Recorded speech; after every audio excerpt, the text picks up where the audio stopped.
देखिए बच्चों, जैसे मैंने आपको बताया कि जो ओजोन डिप्लीशन है वो मैक्सिमम होता है कब, ड्यूरिंग द समर सीजन। गर्मियों में ओजोन डिप्लीशन ज़्यादा होता है। जैसे मैंने कहा, दूसरी महत्वपूर्ण बात जो आपको कंफ्यूज कर रही होती है वो ये है कि साहब ये अंटार्कटिका पर ही क्यों होता है।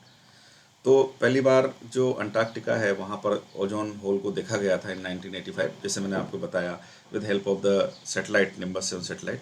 और फिर 3 साइंटिस्ट हैं, Paul Crutzen, Mario Molina and Sherwood Rowland, जिनको नोबेल प्राइज़ मिला। इन्होंने ये समझाया कि ओवर द अंटार्कटिका ये ओजोन डिप्लीशन गर्मियों में क्यों बढ़ जाता है और सर्दियों में क्यों घट जाता है। जैसे मैंने यहाँ लिखा है कि over the Antarctica the maximum ozone depletion और मिनिमम ओजोन थिकनेस जो रहती है वो फ्रॉम अप्रैल टू अक्टूबर रहती है। जैसे केमिस्ट्री के एनसीईआरटी में लिखा है कि it starts in spring season, यानी अप्रैल के आसपास ये शुरू हो जाता है ओजोन डिप्लीशन, और ये चलता है सितंबर के आसपास। बायोलॉजी के एनसीईआरटी में लिखा है कि from late August to early October. तो ओवरऑल अगर हम अप्रैल टू अक्टूबर माने तो गर्मियों के दिनों में ओजोन डिप्लीशन ज़्यादा हो रहा होता है अंटार्कटिका पर, वहीं सर्दियों में ओजोन डिप्लीशन बहुत कम हो रहा होता है। यानी मिनिमम ओजोन डिप्लीशन या maximum ozone thickness over the Antarctica ये होता है सर्दियों में, यानी कि नवंबर टू मार्च। तो इसका कारण है क्या? तो इसका कारण है creation of polar stratospheric clouds over the Antarctica. आइए जरा इन क्लाउड्स को हम समझते हैं। देखिए ये अर्थ है, ठीक है। ये आप जानते हैं नॉर्थ पोल है, ये साउथ पोल है। नॉर्थ पोल को हम आर्कटिक कहते हैं, साउथ पोल को हम अंटार्कटिका कहते हैं, और ये है इक्वेटर, ठीक है ना, ये इक्वेटर है साहब। अब इसको समझने के लिए कुछ मौसमी घटना है जो एक सामान्य पैटर्न है। सामान्यतः क्या होता है बच्चों? सामान्यतः ये होता है कि ये जो इक्वेटर है यहाँ से चलती हैं हवाएं जो होती हैं कैसी, जो होती हैं गर्म। ये गर्म हवाएं, क्योंकि यहाँ देखिए आप जानते हैं ट्रॉपिकल एरियाज में टेम्परेचर ज़्यादा रहता है। और ये इधर नॉर्थन, ये नॉर्थन हेमिस्फीयर है, ये साउथर्न हेमिस्फीयर है।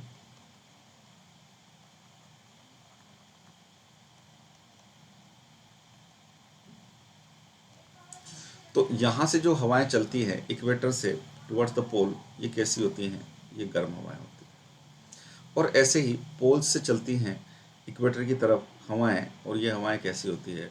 ये ठंडी हवाएं। और इनको कॉमनली कहा जाता है वर्लपूल्स। क्या कहते हैं? वर्लपूल्स, नाम सुना होगा, वर्लपूल, वर्लपूल।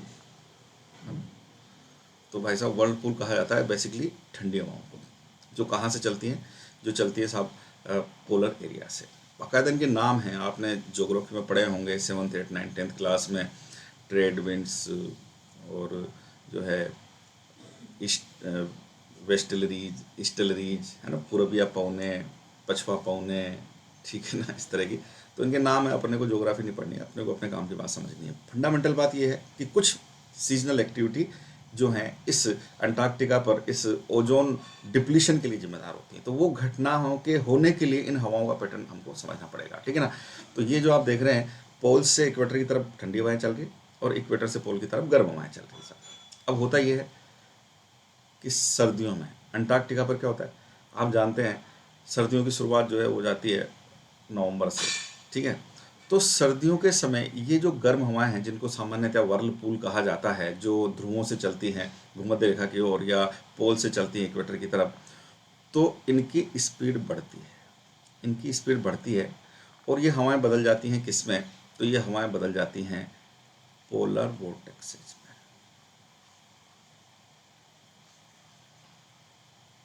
इनको कहते हैं पोलर वोर्टेक्स। और ये पोलर वोर्टेक्स क्रिएट करते हैं पोलर स्ट्रेटोस्फेरिक क्लाउड्स, पीएससी।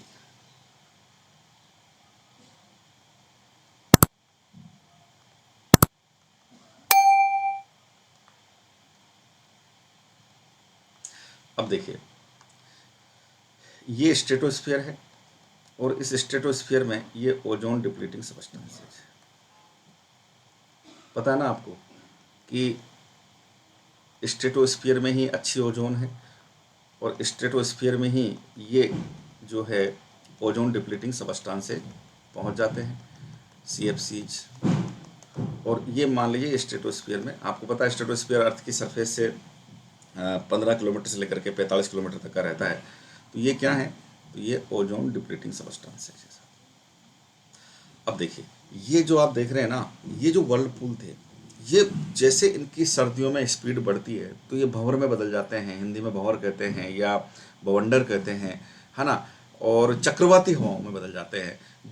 इन्हें कहा जाता है पोलर वोर्टेक्स। सरल भाषा में समझाऊं तो जैसे अपने यहाँ जो होता है, आपने देखा होगा गर्मियों के दिनों में, है ना, मई जून के महीने में आपने गौर किया होगा कि जब तेज हवा चलती है मई जून के महीने में, तो उस हवा की जब स्पीड बढ़ती है तो वो एकदम ऐसे भंवर भंवर नहीं बनाती, जिसमें निचला हिस्सा जो होता है वो तो संकरा होता है, हाँ, टोर्नेडो टाइप। निचला हिस्सा जो होता है वो तो संकरा होता है और ऊपरी हिस्सा ब्रॉड होता है। और आपने देखा होगा उसका डायामीटर मान लीजिए 1 मीटर है, मतलब उसका घेरा सेंटर में अगर आप नापें 1 मीटर है, तो उसका जो इम्पैक्ट होता है ऊंचाई में काफ़ी ज़्यादा होता है, 25-30 मीटर तक होता है।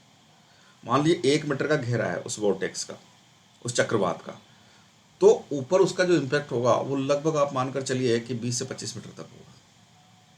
इस प्रकार से, और आपने अगर गौर किया हो तो वो जब भंवर चलते हैं, वो भूत की लमुटी बोलते हैं उसको, है ना, तो वो जब भंवर चलते हैं तेजी से हवा चलती है तो उसमें कोई पत्ता फंस गया, कोई थैली फंस गई, तो वो उसी में घूमती रहती है, उससे बाहर नहीं निकल पाती, उसी में घूमती रहती है ना।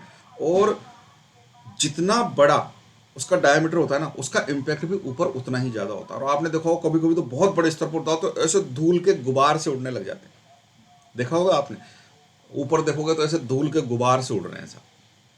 सेम थिंग हैपन हियर, बिल्कुल ये कि यही चीज़ होती है। ये जो वर्लपूल होती हैं ये बहुत तेज गति से जब इनकी स्पीड बढ़ती है तो they are converted into the polar vortex. वो इन वोर्टेक्स वो भंवरों में बदल जाते हैं, और जिसका असर क्या होता है, इन भंवरों का जो असर है ऊपर स्ट्रेटोस्फीयर तक होता है। ये ऊपर ऐसे बादल से बना देते हैं साहब, और इनका असर जब स्ट्रेटोस्फीयर तक होता है तो ये जो ओजोन डिप्लीटिंग सबस्टांसेज थे, ये ओजोन डिप्लीटिंग सबस्टांसेज इन भंवरों के लपेटे में आ जाते हैं। और जैसे जैसे सर्दियां बढ़ती है ना, इनकी स्पीड और बढ़ती है और इनका इम्पैक्ट और बढ़ता है, और ऐसा लगता है जैसे तो कोई घने बादल हवा में घूम रहे हैं। और इसलिए बच्चों इनको कहा जाता है polar stratospheric clouds, PSC, polar stratospheric clouds. और ये क्या करते हैं, ये इन सारे ओजोन डिप्लीटिंग सबस्टांसेज को अपने में समा लेते हैं। और क्योंकि सर्दियां होती है, टेम्परेचर कम होता है, तो इन भंवरों में, इन वोर्टेक्सेज में जो है आइस क्रिस्टल्स बनना शुरू हो जाते हैं, आइस क्रिस्टल्स। और ये ओजोन डिप्लीटिंग सबस्टांसेज उन आइस क्रिस्टल्स पर चिपक जाते हैं, यानी फ्रीज हो जाते हैं। अब आप सोचिए, तो अब ये फ्री नहीं है ना, अब ये जो ओजोन डिप्लीटिंग सबस्टांसेज हैं ये अब फ्री नहीं है, ये किस में आ गए हैं, ये उन पोलर स्ट्रेटोस्फेरिक क्लाउड्स में आ गए हैं। वहाँ जो आइस क्रिस्टल्स हैं उन आइस क्रिस्टल्स में ये फ्रीज हो चुके हैं और उसी भंवर में घूम रहे हैं। और अब अगर ये ओजोन डिप्लीटिंग सबस्टांसेज फ्री नहीं है तो फिर ओजोन का डिप्लीशन भी नहीं करेंगे, ओजोन का डिप्लीशन भी नहीं करेंगे।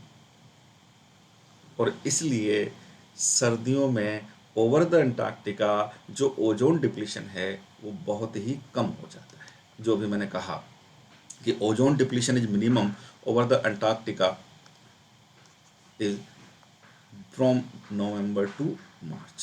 सर्दियों के समय ओजोन डिप्लीशन मिनिमम होता है, या ओजोन की थिकनेस सबसे ज़्यादा होती है सर्दियों के समय। अब आपको ये बात तो समझ में आ गई होगी भाई साहब, ठीक। अब होता क्या है, जैसे ही गर्मियां आना शुरू होती है, जैसे हम जानते हैं सर्दियां खत्म होती है फरवरी मार्च के आसपास, है ना, स्प्रिंग सीजन जिसको हम कहते हैं। सर्दियां खत्म होने के बाद जब फरवरी मार्च में सर्दियां खत्म होती है तो मार्च अप्रैल में धीरे धीरे टेम्परेचर बढ़ना शुरू होता है। धीरे धीरे टेम्परेचर बढ़ना शुरू होता है तो उससे ये जो भंवर हैं, ये पोलर वोर्टेक्सेज हैं, ये पोलर स्ट्रेटोस्फेरिक क्लाउड्स हैं, ये कमज़ोर पड़ना शुरू करते हैं। इन हवाओं की स्पीड जो है वो कम होना शुरू होती है। और अप्रैल मई आते आते, क्योंकि इधर अप्रैल मई में ट्रॉपिकल एरियाज में गर्मी पड़ रही है, तो ये जो गर्म हवाएं हैं, ये गर्म हवाएं इनको पेनिट्रेट करती हैं, इन वोर्टेक्सेस को पेनिट्रेट करती हैं। और चूंकि ये ट्रॉपिकल एरिया से जो आ रही हवाएं, इक्वेटर से जो हवाएं आ रही हैं, ये कैसी हैं, ये गर्म हवाएं हैं, तो ये इन वोर्टेक्सेस को जब पेनिट्रेट करती हैं तो पहली बात तो इनका टेम्परेचर हाई होता है, गर्म होती है, तो ये इनमें जो वो आइस क्रिस्टल्स थे जिन पर वो ओजोन डिप्लीटिंग सबस्टांसेस फ्रीज हो गए थे, उन आइस क्रिस्टल्स को पिघला देते, उन आइस क्रिस्टल्स को ये पिघला देते। और जब वो आइस क्रिस्टल्स पिघलते हैं, वो आइस क्रिस्टल्स पिघलते हैं तो ओजोन डिप्लीटिंग सबस्टांसेस फ्री होना शुरू हो जाते हैं। ये जो पोलर वोर्टेक्सेज हैं इनको बिल्कुल निष्क्रिय कर देती हैं ये गर्म हवाएं जो आती हैं इक्वेटर से पोल की तरफ। अब यूँ समझो आप कि ये जो वोर्टेक्सेज हैं, ये वोर्टेक्सेज तो कमज़ोर हो गए और इनमें जो आइस क्रिस्टल्स थे वो आइस क्रिस्टल्स पिघल गए।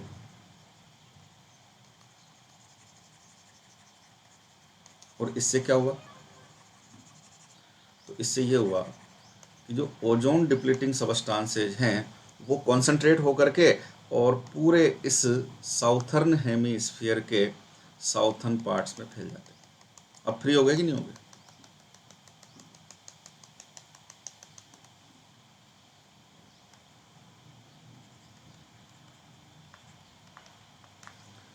और जब ये एकदम से फ्री होंगे तो एकदम से ओजोन का डिप्लीशन बढ़ा देंगे और इसलिए गर्मियों में ओजोन का डिप्लीशन बढ़ जाता है। और इसलिए गर्मियों के दौरान ओजोन डिप्लीशन मैक्सिमम होता है या ओजोन की थिकनेस मिनिमम होती है। और यही बात समझाई थी इन तीन वैज्ञानिकों ने, Paul Crutzen, Mario Molina, Sherwood Rowland ने, जिसके लिए इनको नोबेल प्राइज मिला। और इसीलिए एनसीईआरटी में लिखा हुआ है कि the ozone hole observed over Antarctica developed from late August to early October. और केमिस्ट्री की एनसीईआरटी में पढ़ेंगे एनवायरमेंटल केमिस्ट्री वाले चैप्टर में, तो वहाँ ऐसे लिखा हुआ है कि the ozone depletion over the Antarctica starts in the spring season from month of April, है ना, and it continues up to September. इस प्रकार से लिखा हुआ है। तो अब आप समझ गए होंगे कि ऐसा क्यों हो रहा है। अब ये सारा समझने के बाद आपके मन में निश्चित रूप से ये प्रश्न तो आ ही रहा होगा कि सर अगर ऐसा अंटार्कटिका पर हो रहा है तो फिर क्या ऐसा आर्कटिक पर नहीं होता क्या? आ ही रहा होगा निश्चित रूप से आपके मन में सवाल कि आर्कटिक पर नहीं होता क्या?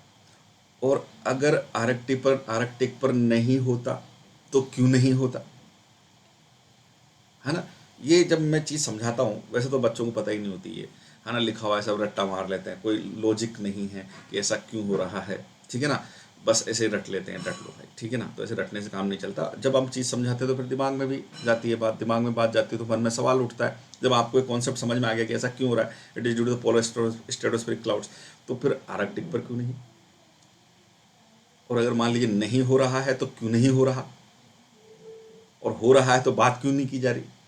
तो पहले तो मैं बता दूं आपको, आर्कटिक पर भी ओजोन डिप्लीशन देखा गया है। आर्कटिक पर ओजोन डिप्लीशन देखा गया है 1989 में। सबसे पहले अंटार्कटिका पर देखा था, और अंटार्कटिका पर देखने के बाद फिर वैज्ञानिकों ने जब उस पर काम किया, उसका कारण समझ में आया, तो फिर आर्कटिक पर भी उन्होंने देखा और कंटिन्यूस 4-5 वर्षों तक आर्कटिक पर देखा। तो आर्कटिक पर जब देखा तो पहली बात तो ऐसा नहीं है कि आर्कटिक पर ओजोन डिप्लीशन नहीं है इन द स्ट्रेटोस्फीयर, आर्कटिक पर भी ओजोन डिप्लीशन है, लेकिन in comparison to Antarctica it is very low. और सबसे बड़ी बात, थ्रू आउट द ईयर वो सेम रहता है। अंटार्कटिका में आप क्या देख रहे हैं कि गर्मियों में तो ओजोन डिप्लीशन बढ़ जाता है और सर्दियों में कम हो जाता है। आर्कटिक पर क्या देखा गया कि पहली बात तो बहुत कम है ओजोन डिप्लीशन, और दूसरी महत्वपूर्ण बात यह है कि वहां पर जो ओजोन डिप्लीशन है वो through out the year same रहता है। तो ऐसा क्यों? तो फिर उसका भी कारण इन्हें वैज्ञानिकों ने समझाया कि एक्चुअल में आर्कटिक पर ये जो पोलर स्ट्रेटोस्फेरिक क्लाउड्स हैं, ये जो पोलर वॉर्टेक्सेज हैं, ये इतने स्ट्रॉन्ग नहीं होते जितने कि अंटार्कटिका पर होते हैं। और अगर ये क्लाउड्स इतने स्ट्रॉन्ग नहीं होंगे, ये वॉर्टेक्सेज इतने स्ट्रॉन्ग नहीं होंगे, तो इनका इम्पैक्ट स्ट्रेटोस्फेयर तक इतना ज़्यादा नहीं होगा। और अगर इनका इम्पैक्ट स्ट्रेटोस्फेयर तक इतना ज़्यादा नहीं होगा तो ये ओजोन डिप्लीटिंग सबस्टांसेज को कंसंट्रेट नहीं कर पाएंगे। भाई अंटार्कटिका पे क्या हो रहा है, गर्मियों में तो सर्दियों में तो कंसंट्रेट हो गए, सारे इधर उधर जो फैले हुए थे उनके लपेटे में आ गए। और आप जानते हैं, आपने देखा होगा, थोड़ा दूर भी कोई चीज़ रहती है तो वो भी उसके लपेटे में आ जाती है, वो भंवर जब चलता है। तो उसने क्या किया, अंटार्कटिका पर इन पोलर वॉर्टेक्सेज ने उन सारे ओजोन डिप्लीटिंग सबस्टांसेज को कॉन्सेंट्रेट कर दिया और कुछ टाइम के लिए टेम्पररी फ्रीज कर दिया उन आइस क्रिस्टल्स में, ठीक है। जबकि आर्कटिक पर जो पोलर वोर्टेक्स है वो इतने स्ट्रॉन्ग नहीं होते। और वो इतने स्ट्रॉन्ग क्यों नहीं होते, तो उसका कारण भी उन्होंने बताया कि ये जो गर्म हवाएं हैं जो इक्वेटर से चलती हैं, ये काफ़ी ज़्यादा स्ट्रॉन्ग होती हैं और ये शुरू से ही इन वोर्टेक्सेज को पेनिट्रेट करती रहती हैं, और जिससे इन वोर्टेक्सेज को ओवर द आर्कटिक स्ट्रॉन्ग नहीं होने देती, और जिससे आर्कटिक पर ये वोर्टेक्सेज इतने स्ट्रॉन्ग नहीं होते कि इनका इम्पैक्ट स्ट्रेटोस्फीयर तक हो। और इसलिए पहली बात, आर्कटिक पर ओजोन डिप्लीशन है लेकिन वो बहुत कम है, और थ्रू आउट द ईयर वह सेम ही है। और इसलिए मैं बता दूं बच्चों आपको कि जो ओजोन का डिप्लीशन स्टडी किया जाता है, क्योंकि एक बहुत बड़ी चिंता है, मानवता के लिए बहुत बड़ी समस्या है ये ओजोन डिप्लीशन। आप जानते हैं ना, ओजोन डिप्लीशन होगा तो हार्मफुल यूवी रेज आएंगे, यूवी रेज हम तक आएंगे तो वही मैंने कल बताया आपको पिछले लेक्चर में कि आई कॉर्निया डैमेज, जिसको हम कहते हैं cataract, snow blindness, skin cancer, mutations, skin diseases, ये सारी चीज़ें होंगी। और आप देखिए इस ओजोन डिप्लीशन से ज़्यादा कौन प्रभावित हैं, ये साउथर्न हेमिस्फीयर के कंट्री, ये ऑस्ट्रेलिया, न्यूजीलैंड्स वगैरह, ये ज़्यादा प्रभावित हैं। क्यों? क्योंकि जब ये इकट्ठे हो जाते हैं ना, तो सबसे पहले किधर फैलते हैं, in the southern part of the southern hemisphere, इधर यहाँ न्यूजीलैंड, ऑस्ट्रेलिया वगैरह आते हैं साहब, उन पर इसका इम्पैक्ट सबसे ज़्यादा होता है साहब। वो इसलिए तो अंग्रेज लोग वो चश्मा लगाते हैं महंगा वाला, जिसमें 100% यूवी प्रोटेक्शन होता है, क्योंकि उनको पता है कि ये सामान्य बात है, यूवी जो है हमको फेस करनी पड़ेगी सर। समझ में आई बात? तो आर्कटिक पर क्यों ओजोन डिप्लीशन कम हो रहा है वो भी आपको समझ में आ गया होगा। और जैसे मैंने कहा कि 1985 में ओवर द अंटार्कटिका जो है ये देखा गया था। अच्छा एक बात बताइए मुझे कि अब अगर आपको मेरी बात समझ में आई है तो इस तरह का प्रश्न आएगा किसी दिन नीट में।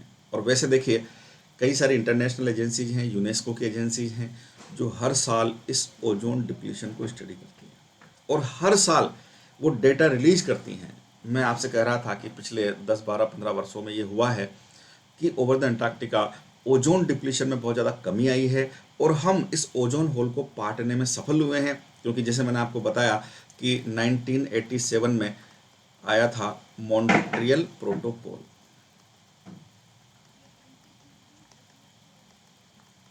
जो इफेक्टिव हुआ था कब से? इफेक्टिव हुआ था 1989,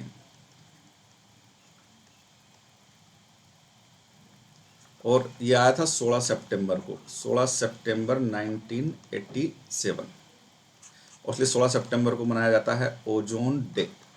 हर साल 16 सितंबर को ओजोन डे मनाया जाता है। क्यों मनाया जाता है? इसलिए मनाया जाता है क्योंकि 16 सितंबर 1987 को ये मॉन्ट्रियल प्रोटोकॉल आया था। इसका ऑब्जेक्टिव था कि ओजोन डिप्लीटिंग सब्सटेंसेस को कम करना।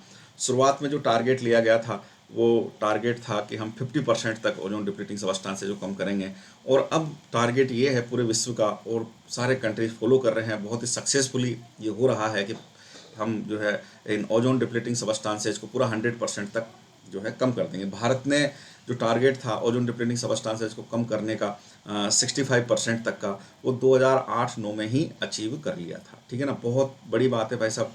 अब आप देखिए कि हर साल ये एजेंसी जो हैं वहाँ पर इसको मेजर करती हैं। तो मुझे ये बताइए कि which is the best time to study the ozone depletion in a year. मान लीजिए ये वर्ष है, जैसे 2022 है, हम 2022 की बात करें, अब हमें पता लगाना है कि इस साल अंटार्कटिका पर मैक्सिमम ओजोन डिप्लीशन कितना हुआ। तो ये स्टडी करने के लिए सबसे अच्छा समय क्या होगा? मैं कुछ ऑप्शन देता हूँ आपको। ऑप्शन ए है कि मान लीजिए जनवरी, month of January.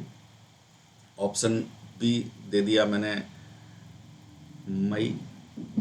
Option C दे दिया मैंने अक्टूबर। और ऑप्शन डी दे दिया जो है मैंने अप्रैल या अगस्त। अप्रैल या अगस्त। और 5 भी दे दिया मैंने अगस्त। एक ई और दे दिया अगस्त। बताइए सबसे बेहतर समय कि इस वर्ष 2022 में मैक्सिमम ओजोन डिप्लीशन कितना हुआ ओवर द अंटार्कटिका, ये जानने के लिए सबसे अच्छा समय क्या होगा? अगस्त का महीना, जून का महीना, मई का महीना, अक्टूबर का महीना, अप्रैल का महीना? बताइए सबसे अच्छा समय क्या? तो निश्चित रूप से शाबाश, अक्टूबर। और वो भी अक्टूबर कौन सा? Last week of October. बस अब मेजर करने वाले हैं अक्टूबर में, लास्ट वीक ऑफ अक्टूबर। समझ में आ गई बात? Last week of October. क्यों? क्योंकि जितना डिप्लीशन होना होगा ना वो हो चुका होगा। भाई एक कितना नुकसान हुआ है, तो अगर नुकसान जब चल रहा है उस समय स्टडी करोगे तो पता नहीं चल पाएगा। तो एग्जैक्टली कब पता चलेगा? आप भाई नुकसान होना बंद हो गया, अब नुकसान होना बंद हो गया, तो उस समय ही पता चलेगा। और इसलिए हर वर्ष अक्टूबर के जो लास्ट वीक्स होते हैं उनमें इंटरनेशनल एजेंसीज इसको स्टडी कर रही होती हैं, पता लगा रही होती हैं कितना, और नवंबर के फर्स्ट सेकंड वीक में वो सब डेटा रिलीज करती हैं कि इस वर्ष ओवर द अंटार्कटिका कितना ओजोन डिप्लीशन हुआ है। आप नवंबर के फर्स्ट वीक सेकंड वीक में बाकायदा न्यूज़पेपर में न्यूज आती है कि इस साल over the Antarctica ozone depletion कितना हुआ।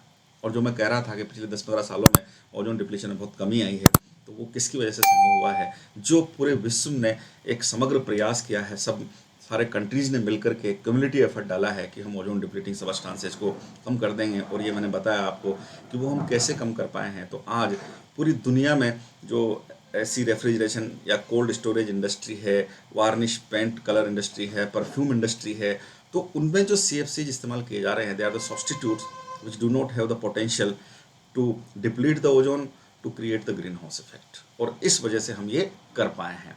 तो ये था बच्चों ओजोन डिप्लीशन। निश्चित रूप से आपको समझ में आया होगा।